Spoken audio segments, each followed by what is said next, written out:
Everyone, nagsistutter ako, binabasa ko kasi.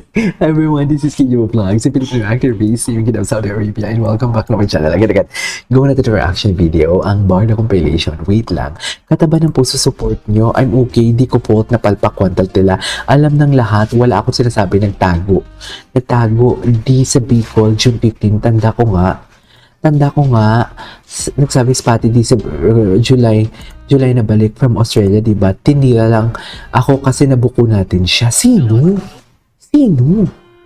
Ano to? Inertia? Barda United? Sino kaaway niya dito? Anyways, ay, Taro. Itong statement na to, ang laki ng impact na to, sa totoo lang. Hindi man lang yan na-mention ng friends lang sila ni David. You know what I mean? Ang laki ng statement na yun. Ito pong lahat, in-specify niya kay Jameson, kay Alden, in-specify niya kung ano talaga si Jameson and Alden sa buhay niya. Pero kay David, open-ended na naman tayo for today's video. Diba? You know what I mean? It's just like, parang ang atake niya doon, I don't confirm nor deny. Something like that. Ganun yung atake niya. Kasi, sinabi niya, Jameson and I are not together. Best friend ko lang si Alden. Pero kanina to, who is this? Kay David, sabi niya, we've grown together, right? Diba? True.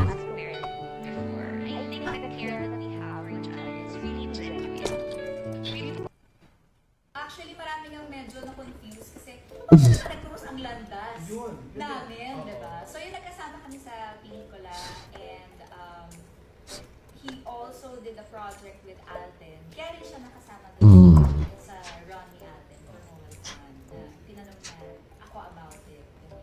Tapos, Hindi ko pa ito napanood. recent run namin, siya naman yung nag-invite. Just like how my other runner friends invite me to run. So, yun lang talaga yun. And we are not together.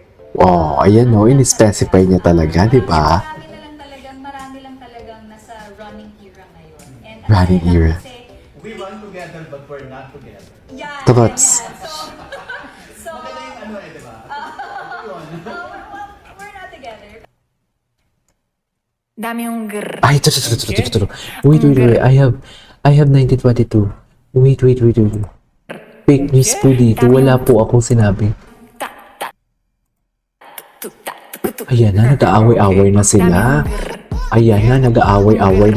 Please. Kaya alam mo, mahirap din talaga makipag-collab. Kaya kung makikita nyo, I have a lot of friends na reactor din.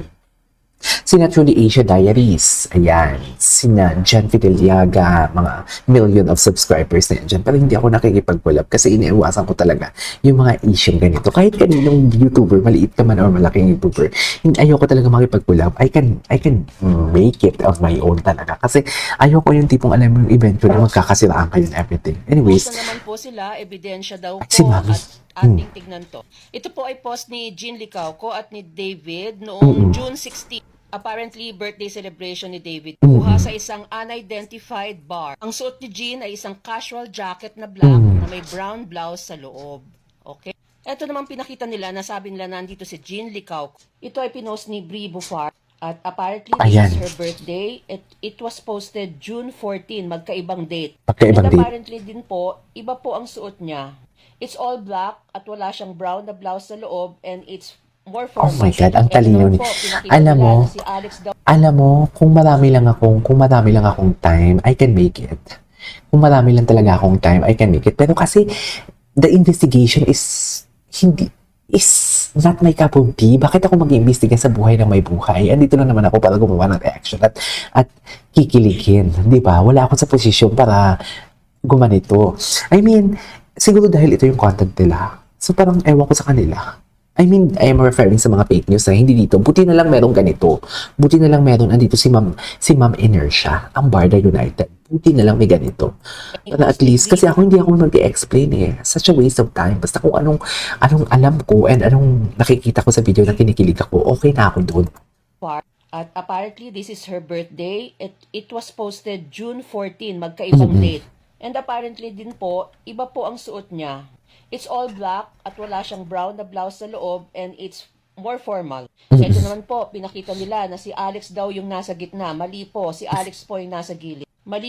Ito naman po, sinabi nila, nandyan si Alex. Mali naman pala. Okay? Ang dilim niyan, paano nyo nalaman? So, in-enhance namin. O paano naging si Alex yan? Nakaputi. Di ba?